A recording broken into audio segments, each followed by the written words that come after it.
Ini yang sudah mulai tipis di Indonesia, Pak. Coba lihat pejabat kita sekarang, Pak. Bandingkan pejabat Jepang. Pejabat Jepang, Pak, baru dituduh korupsi, sudah mundur. Bukan cuma mundur, Pak, nak bunuh dirinya karena dituduh kalau tidak terbukti. Jepang. Kita bukan lagi dituduh, sudah di penjara, masuk lagi caleg. Coba mikir. Ini Indonesia, Pak. Pencuri, perampok, koruptor. Bapak mulai sekarang yang curi uang negara jangan kau bilang koruptor. Cantik sekali disebutnya. Bilang kau perampok, panga. Orang Bugis bilang panga, pencuri. Coba. Itu di Saudi Arabia, pencuri dipotong kepalanya, Pak. Malaysia, mencuri dipotong tangannya. Di Indonesia dipotong masa tahanannya. Itu nih. Kata Rasulullah sallallahu alaihi wasallam, sittatu asya'in tukhbitul amal. Ada 6 sifat yang menghancurkan amal kebaikanmu. 6 sifat yang menghancurkan, memusnahkan segala amal-amalmu di bulan Ramadan. 1, kata Nabi, al-istighalu bi uyubil khalqi. Suka sekali cari jeleknya orang, dia lupa jeleknya dirinya sendiri. Ini ya, Pak Gosip. Semua mau dia urusi. Jeleknya orang dia nampak, dia tidak tahu jelek dirinya. Yang orang Melayu mengatakan, semut seberang lautan tampak olehnya, sementara gajah di pelupuk matanya tidak terlihat. Kan aneh, semut yang jauh dia bisa lihat, sementara gajah di depan matanya dia tidak lihat. Ini banyak orang seperti ini, Pak. Jeleknya orang dia tahu semua, sementara keburukan dirinya dia tidak urusi. Maka Nabi menjelaskan, beruntunglah orang-orang yang terlalu sibuk mencari kekurangan dirinya sehingga tidak punya waktu untuk mencari aib dan kekurangan orang lain. Saat ibu-ibu bilang begini, Ustadz, kan cocok itu yang saya bilang. Memang begitu. Justru benarnya kita cerita namanya ghibah. Kalau salah namanya fitnah. Pemilu kemarin, pilpres kemarin, banyak orang hancur amalnya, Pak. Facebook, Twitter, WhatsApp, dia share semua kejelekannya orang. Jeleknya orang semua ditabur. Caleg-caleg lawannya dijelek-jelekkan semua. Nah, itu hancur amalnya. Itu nanti di akhirat kan ada orang datang, ya Allah, ini puasaku. Datang tetangga, tunggu dulu Tuhan, saya pernah bertetangga itu di Ternate. Nah, gosip, Kak, katanya anakku yang lurus rambutnya bukan anaknya suamiku, karena suamiku keriting rambutnya. Dia tidak tahu anaknya lurus rambutnya karena sudah di rebonding. Gara-gara fitnahnya saya malu satu kota. Saya minta keadilan. Allah berfirman, ya sudah, ambil itu puasanya. Habis puasanya 3 tahun, habis puasanya 5 tahun. Saya ada yang datang, saya juga ya Allah, saya pernah dicerita katanya mobilku hasil korupsi. Gara-gara fitnahnya saya tidak diangkat jadi pegawai negeri. Saya tetap menjadi PTT, pegawai tidak tetap. Sudah itu TTP lagi, tetap tidak pegawai. Saya minta keadilan ya Allah. Allah berfirman, ya sudah, ambil puasanya, ambil sholatnya. Habis puasa, ambil sholat. Setor lagi, ya Allah, ini hajiku. Datang lagi tetangganya, tunggu dulu Tuhan, saya juga pernah difitnah. Gara-gara fitnahnya saya kalah di caleg. Habis sawaku kujual, karpetku ambil kembali di masjid. Saya minta keadilan ya Allah. Allah berfirman, sudah, ambil itu hajinya. Habis amalnya, Pak. Habis, puasanya habis, sholatnya habis, hajinya habis, zakatnya habis. Masih ada yang datang. Ya Allah, saya juga pernah dicerita kejelekanku. Allah berfirman, bagaimana nih? Habis amalku ya Allah. Bagaimana lagi? Sudah habis amalku. Kata Allah, supaya adil, ambil dosanya itu orang pernah kau sakiti. Ambil semua dosanya itu orang pernah kau fitnah. Ambil semua dosanya itu orang pernah kau hina. Habis amal kebaikannya, dosanya orang masuk. Maka saya Pak, kalau nak bully ke orang di medsos, saya bilang, habis tong itu amalmu. Cari tamat terus, caput itu amalakmu. Jadi kalau ada orang datang, Ustaz, nak benci sekali ke itu, kenapa kau bilang dek? Nak cerita sama jelek tak? Bukan nak benci ke itu dek, nak sayang kak. Maksudnya apa? Nanti amalnya itu nak kasih kak. Kalau dia mati, nak aku ambil semua amalnya, ngambil dosaku. Maka bapak-bapak, kalau ada orang cerita jelek tak, diam. Nak kasih ke amalnya, dia kasih dosa tak. Kata Al-Quran, ayuhibbu ahadukum, sukakah kamu memakan bangkai sesamamu manusia? Sudahlah. Suatu kali Umar bin Khattab datang menghadap Nabi. Ya Rasulullah, ada anak muda, baik sekali agamanya, soleh, dia akan menikah. Sayangnya perempuan yang dia mau nikahi ini mantan pelacur. Ini laki-laki baik sekali, kasihan, dan dia tidak tahu siapa calon istrinya. Apakah saya kasih tahu ya Rasul, ini laki-laki siapa, ini perempuan dia mau peristrikan? Nabi kalau bahasa di Makassar, Umar, kenapa kau sibuk? Apa urusanmu? Kenapa kau urusi orang? Kau tahu enggak kenapa itu laki-laki dia tidak tahu aibnya itu perempuan? Kau tahu enggak kenapa ini laki-laki dia tidak bisa tahu itu rahasianya itu perempuan? Siapa yang tutup rahasianya ini perempuan? Allah Subhanahu wa ta'ala. Kenapa kau yang ingin membongkarnya?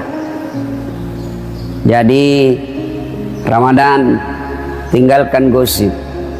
Kalau ada yang datang, tak usah bos. Anu. Sama bos. Sudah mi. Yang bagus, kalau datang orang, apa kita bilang? Ustadz, katanya anu. Maka yang baik kita ucapkan apa? Na'udzubillah min zalik. Kita berlindung kepada Allah dari keburukan seperti itu. Cuma kan kita tidak.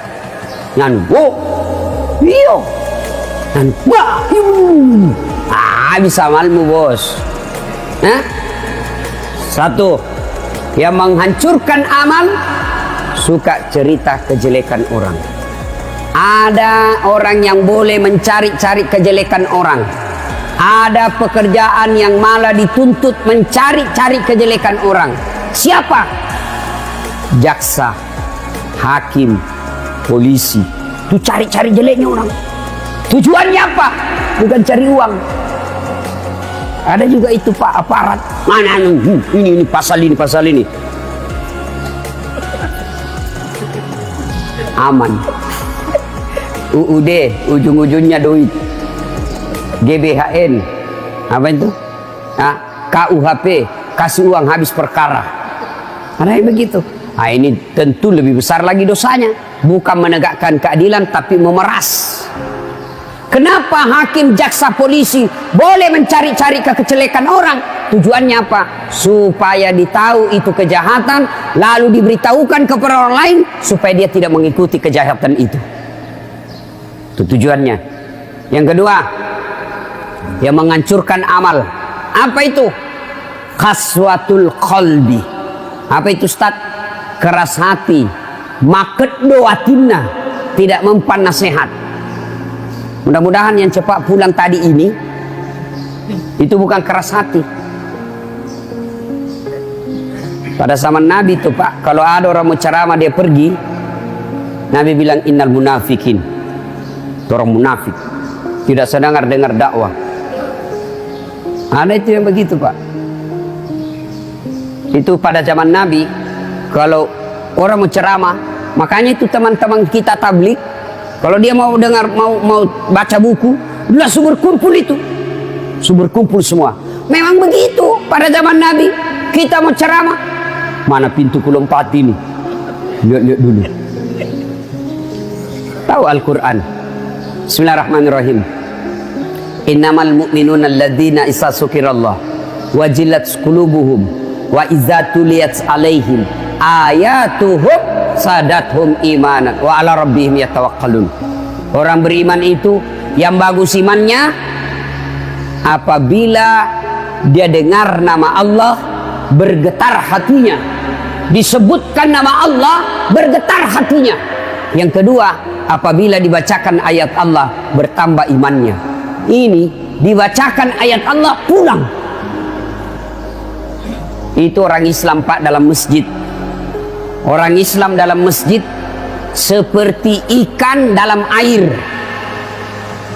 Ada enggak ikan Pak? Coba lihat itu ikan kalau dalam air.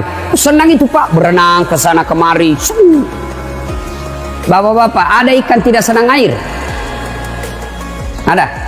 Pak, kira-kira ada ikan tidak senang air? Ada Pak? Ada. Ikan mau mati. Kalau ada ikan sudah tidak senang air, mau mati tuh. Jadi kalau ada orang ceramah dia keluar, mau mati tuh.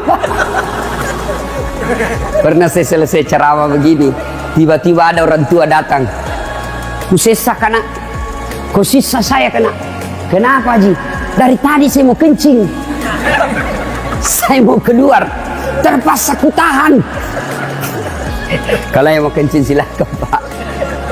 Nah ibu bapak saudara-saudara sekalian, ya, nah, itu tanda orang beriman. Dibacakan ayat Allah bertambah imannya.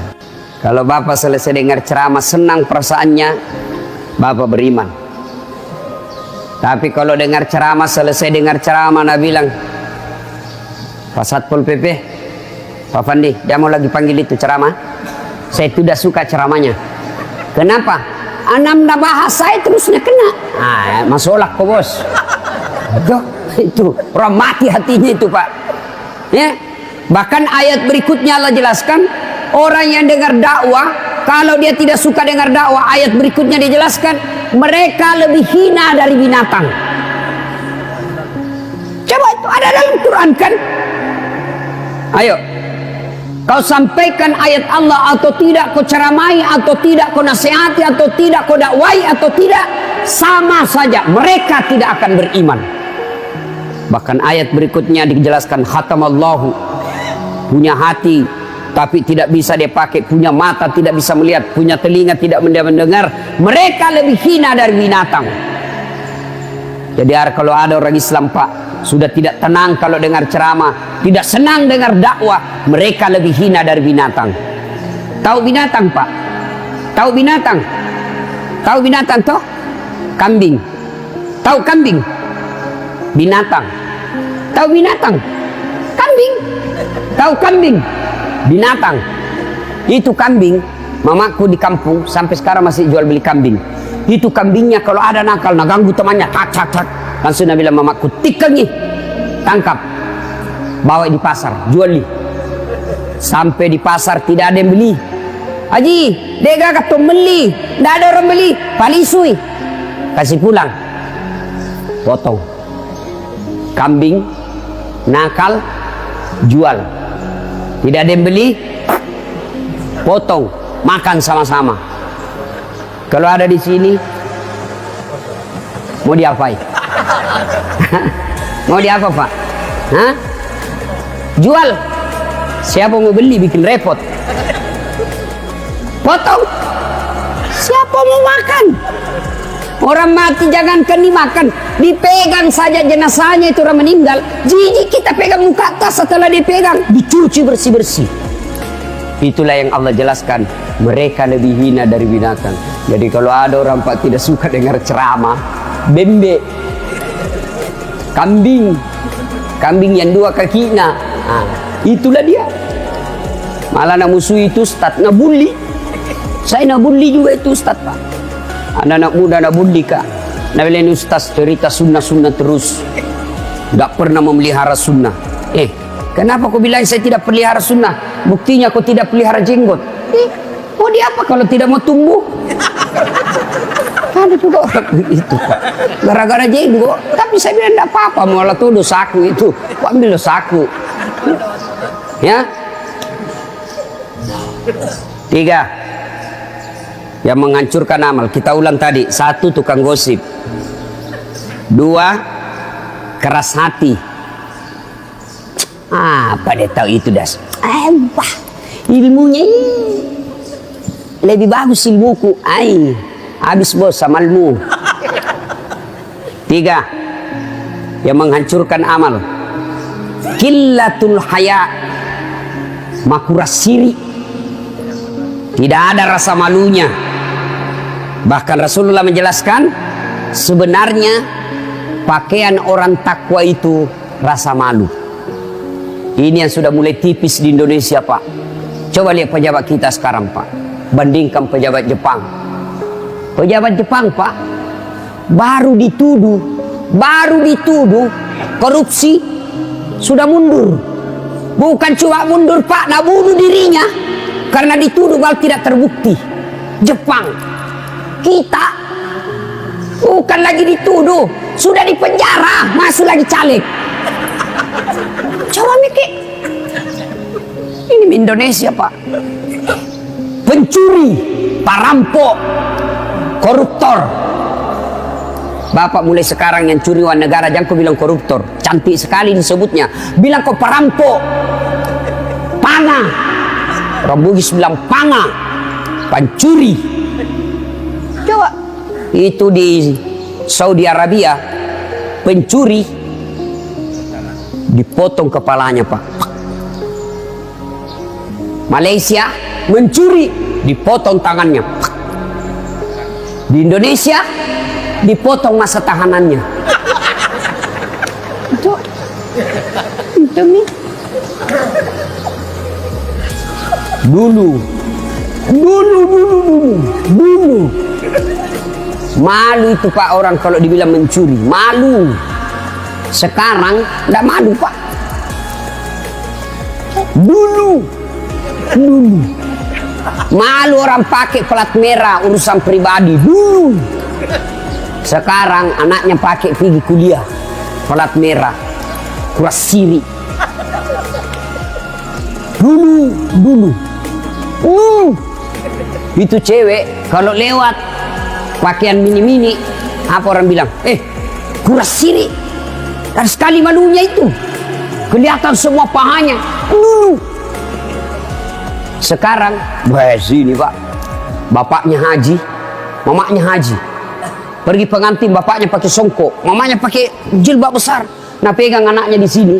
Baru apa? Nggak pakai jilbab anaknya, kelihatan dadanya, kelihatan pahanya. Modern tidak, dongo.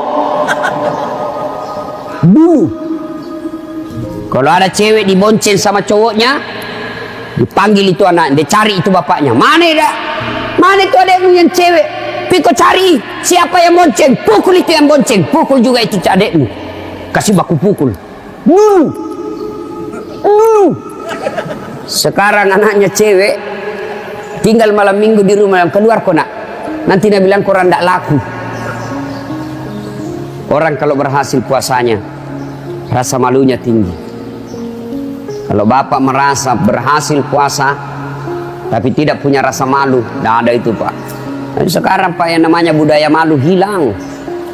Haji tiap tahun pergi umroh, azan di masjid, ayalah salat, double 3 mendomi, haji padoming, kuras siri. Itu banyak begitu. Jadi kalau kau sudah haji, datanglah ke masjid. Sudah muka-muka sakaratil maut, masih juga kalau lihat cewek anak-anak, sudah 70 umurnya, semua kuras siri, semua itu habis amalmu. Ya. Nah, ibu bapak, saudara-saudara sekalian, masih ada 3 tapi waktu yang sangat terbatas. Saya harus ke bandara karena penerbangan saya 6:30. Ini saja tausiah kita.